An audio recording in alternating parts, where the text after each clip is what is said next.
AP ముఖ్యమంత్రి అధ్యక్షతన అఖిల పక్షాల సమావేశం జరుగుతోంది. ఈ సమావేశానికి తెలుగుదేశం మినహా ఇతర పార్టీలు ఏవీ హాజరు కాలేదు. కానీ వివిధ సంఘాల ప్రతినిధులు హాజరయ్యారు. గత 4.5 ఏళ్లుగా కేంద్రం ఏపీకి చేస్తున్న అన్యాయం గురించి సీఎం వివరించారు. వివిధ సంఘాల అభిప్రాయాలు తెలుసుకున్నారు.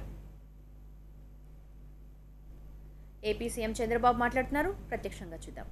ఇప్పుడు కూడా మేము ఏ విధంగా చేయాలి మేము పార్టీ పరంగా కూడా ఆలోచిస్తున్నాం. నిన్న మొన్న వాళ్ళతో మాట్లాడితే ఒక బ్లాక్ డే కింద దీన్ని సంఘీభావాన్ని అంటే డైరెక్ట్ గా బంధుకు సంఘీభావాన్ని తెలియజేయడం కానీ ఒక బ్లాక్ డే కింద అసెంబ్లీలో చర్చించడం, ప్రతి ఒక్కరికి పిలుపు ఇవ్వడం ఇలాంటివి చేసి ముందుకు పోవాలనుకుంటున్నాం.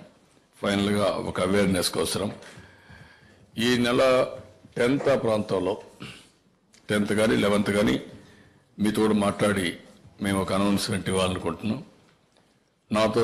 నాతో కూడా కేబినెట్ మినిస్టర్స్, ఎమ్మెల్యేస్, ఎంపీస్, రాష్ట్రంలో ఎవరెవరు కలిసి వస్తే మన ఆర్గనైజేషన్స్ ఎవరెవరు కలిసి వస్తే మీతో రాజకీయ పార్టీలు మళ్ళా పరిశీలన చేస్తాం. 1 డే ప్రొటెస్ట్ నిరాహార దీక్ష చేద్దామని ఢిల్లీ అది కూడా చేసి అక్కడ కూడా సంఘీభావాన్ని తెలియజేసే విధంగా లీడర్స్ రమ్మని మాట్లాడితే అప్పటికి పార్లమెంట్ ఒక రోజు ఉంటుంది. అప్రోప్రియేషన్ బిల్లు రోజు చేస్తే లాభం లేదు, అయిపోయినా చేస్తే లాభం లేదు.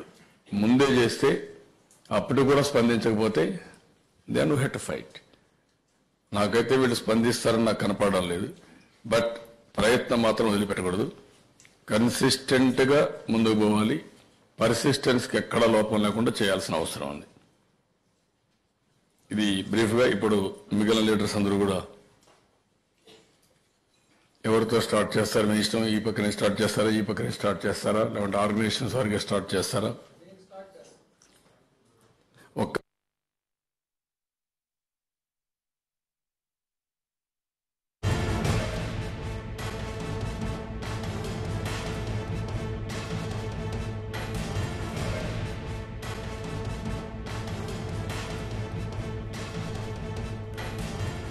ఏపీ ముఖ్యమంత్రి అధ్యక్షతన అఖిలపక్ష సమావేశం జరుగుతోంది. ఈ సమావేశానికి తెలుగుదేశం మినహా ఇతర పార్టీలు ఏవీ హాజరు కాలేదు. వివిధ సంఘాల ప్రతినిధులు మాత్రం హాజరయ్యారు. గత 4.5 ఏళ్లుగా కేంద్రం ఏపీకి చేస్తున్న అన్యాయాన్ని ప్రధానంగా సీఎం వివరిస్తూ ఉన్నారు. 5 ఏళ్ల ప్రత్యేక హోదా ఇస్తామని ఆనాడు నిండు సభలో హామీ ఇచ్చారని, కేంద్రంలో అధికారంలోకి వచ్చిన ప్రభుత్వం మాట మార్చిందని చంద్రబాబు చెప్తున్నారు.